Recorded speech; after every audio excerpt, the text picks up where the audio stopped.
And the Marlies, who really had a dismal start to the year, couldn't put the puck in the nets, have really seen their fortunes change of late. Here's Dumont. He wants to create the opening goal, and he scores!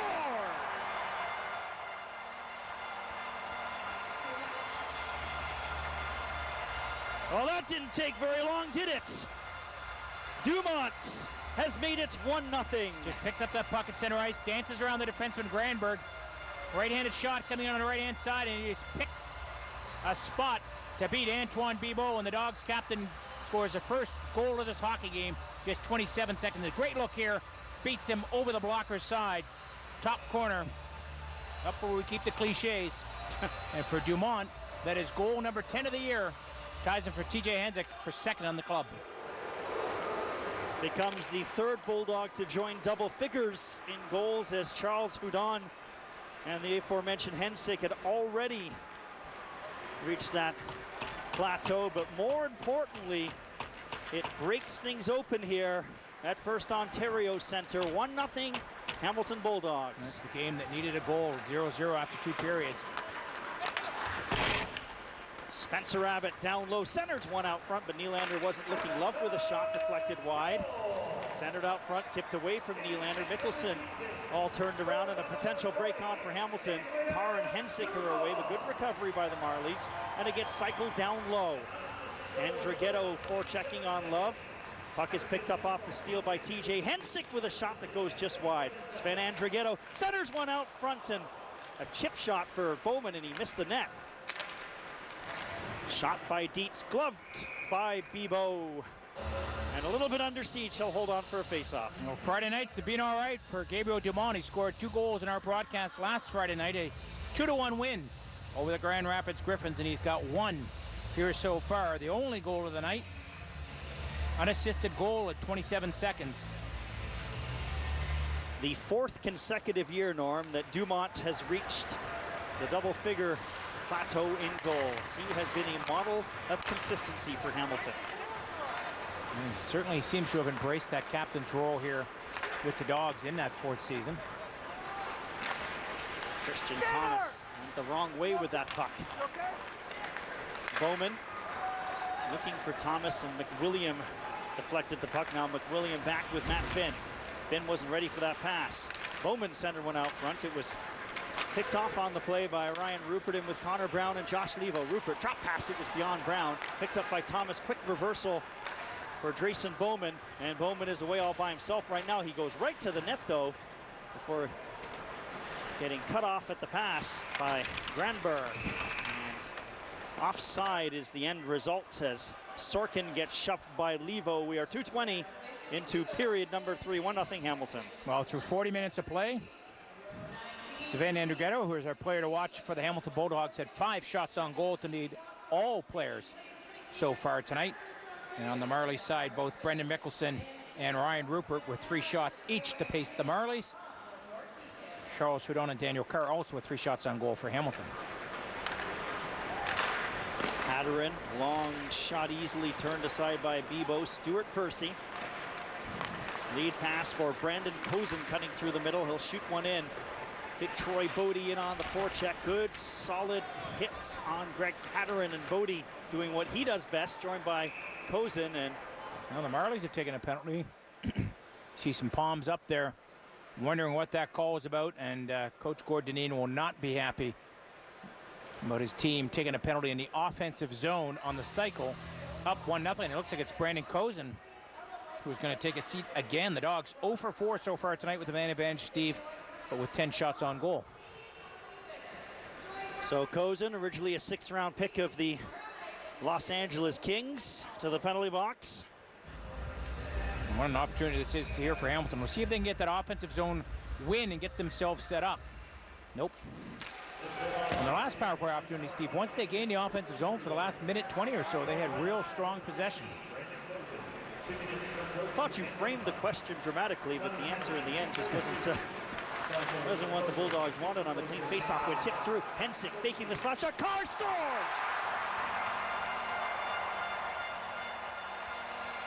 Well, TJ Hensick, a wonderful setup, and Carr has made it 2-0 on the power play. Oh, big goal here for Hamilton to go up by 2. Andrighetto, nifty play to keep possession in the neutral zone. And Henzik, a little slap fake. And Carr beats the Marlies forward to the back post to tap this one in and give the Dogs a 2-0 lead. I think it was Carter Ashton who got beat perhaps on that back check. Didn't catch that number right away. And for Carr, that is goal number 9 of the season for him.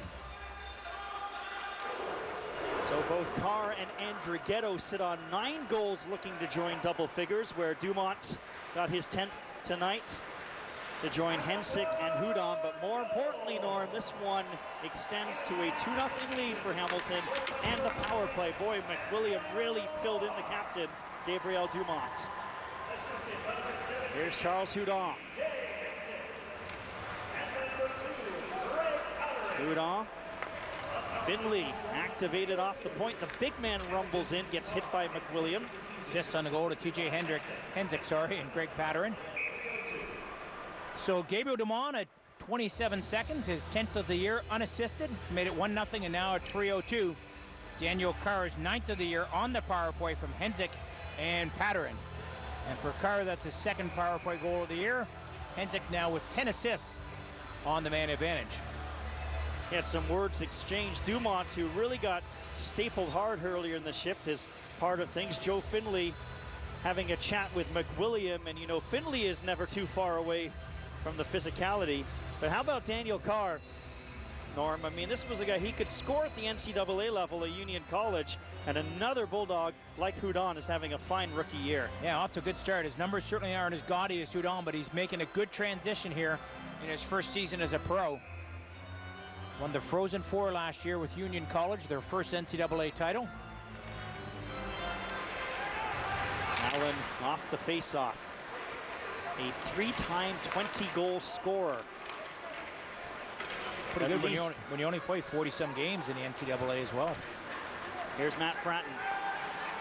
33 AHL goals in 66 games. He could put the puck in the net at this level. Brandon Cozen takes a penalty for closing his hand on the puck in the offensive zone. That gives the Dogs the man advantage and a 2-0 lead. I have to wonder if that penalty will come back to haunt the Marlies at the end of this night. Patterin got belted by Carrick, who broke his stick, and Patterin is injured on the play.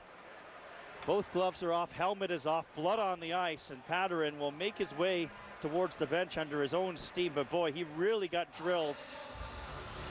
There's a look at it here as Patterin gets checked in from behind by Sam Carrick. And I wonder whether the glass or perhaps his stick, his own stick, might have clipped him there off that hit. And there you see a look at what Greg Patterin has left behind on the ice. 2-0 to score here with 15:42 to go, and we're going to get the on-ice crew perhaps to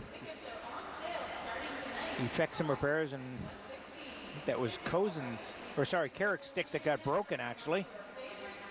Norm, we've seen some grisly scenes here at First Ontario Centre the last 2 or 3 weeks. Yeah, Tenorti. Yeah, with in his fight that he went down hard. Here's Andre Pedin. Thank you. You crystallized my thoughts. And Tenorti out of the lineup tonight, but he did play last Friday. And actually, I believe he played both games last weekend. We'll check that in a second. But you're right, Steve. Some grisly moments here at First Ontario Centre these last couple of weeks. Yes, Tenorti did play last Saturday and had 2 assists in that game. And the on-ice crew coming out here to assist in some cleanup work here. Dogs up 2-0.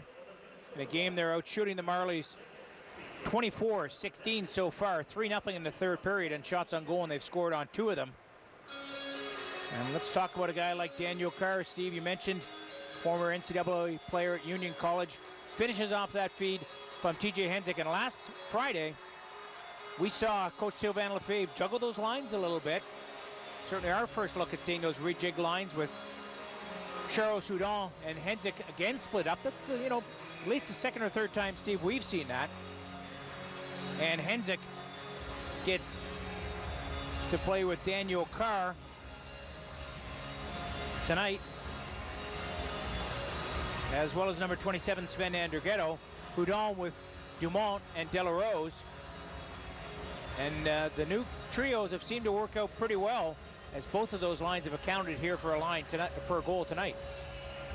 And the Toronto Marlies, who have scored the least amount of goals in the American Hockey League, though their goal average is slightly better than the Norfolk Admirals, who have 2 more goals but have played 2 more games, now have the task of coming up with a couple here as they trail the Bulldogs 2-0. 2 early goals by Hamilton, and they're looking for more. Look at Masonauer, chopped down at the blue line. Another penalty coming up against the Toronto Marlies, and the Hamilton Bulldogs will get their second power play of the period. Well, Maxime Masonauer read that cross-ice pass and then was off to the races. Intercepts that pass that I think might have been Josh Levo putting it across, and Stuart Percy has no choice here. He tried to play the puck, but he ends up taking down Masonauer. So now Hamilton up 2-0 has a chance to really put a stranglehold on this one if they can cash in on this man advantage opportunity. And you remember Maxime Masonauer, Norm, signed a 25-game PTO, and all he's done, he's been the guest that won't leave, playing in his 108th game for the Hamilton Bulldogs this evening. 6th season as a pro. Tripping the call on Stuart Percy. So Hamilton, who converted on their last power play opportunity to really put some more distance between themselves and Toronto. Biggs is back, gave it away right to Darren Dietz with a shot. Bibeau with a pad save. And Draghetto cycles, Carr back to the line. Houdon again playing the point. And Bodie, big man, got that long reach in there, knocked the puck out. He's got the puck back again, killing some valuable time before sweeping one in. Nice work by 6'4", 215 Troy Bodie. Yeah, useful forward on this Marlies team, Troy Bodie, assistant captain. Played 20 games with the Bulldogs back in 2006, 2007. Here's Mickelson. Carrick. Now Marlies thinking offense, shorthanded. Carrick, the trailer. Kozin waiting. Look at the move by Kozin, stopped by Condon. Well, Kozin has had some dynamite moments offensively, and a couple of his best chances have probably come in a penalty kill. Carrick almost with a steal. Sometimes, Norm, the risk of playing 4 forwards on a power play.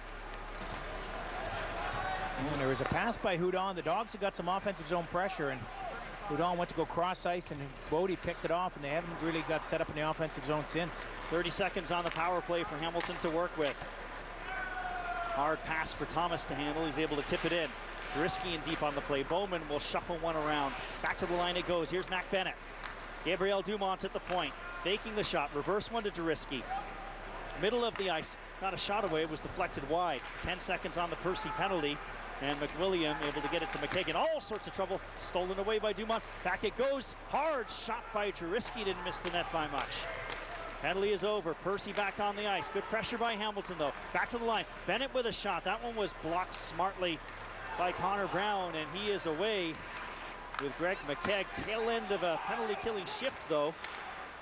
Jumping in is Matt Finn. He tried to softly backhand one through Condon, and a pat save by the goaltender. Hamilton now 1 for 6. Unofficially 12 shots on goal in their man advantage opportunities. Dumont will tip one in. Hamilton will change. Matt Finn. Matt Fratton lost it in the neutral zone, and Delarose will drop it back for Allen. Here's Darren Dietz, the veteran Allen.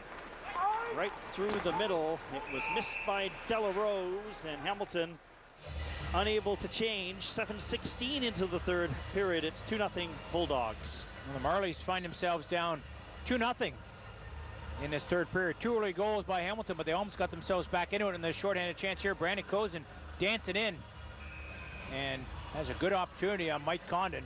Wisely gets that puck on goal too. You know, sometimes you see in those penalty kill situations, the guy misses the net and rings it around, and next thing you know, there's an odd man rush going the other way. Masonauer, Rupert on the draw. Love sends one down low in the direction of Connor Brown. Levo looking for a loose puck as well. Loose puck is collected by Maxime Masonauer. Gets a return feed from Dowell. Allen with a shot, and that one elevated in a hurry. 2-on-1 coming back the other way. Levo, Connor Brown, the all-star waiting, shooting, hit the goalpost, and Dietz calmly claimed the rebound and cleared the lines. And Josh Levo, another great feed to spring Connor Brown. And he had the goaltender beat, but couldn't beat the post. Shot in by Masonauer. Dowell in on the forecheck. Love is back there. Rupert. Open ice for Abbott to work with. Love will jump into the rush. Nylander is trailing the play. Abbott turns back. And Nylander turned the wrong way, allowed it to roll for McKegg. Here's Sven Andrighetto with the loose puck. Open ice to work with for the Swiss forward. Then he hit Nylander with a lead pass.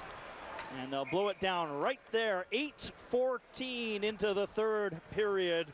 We will get a break in the action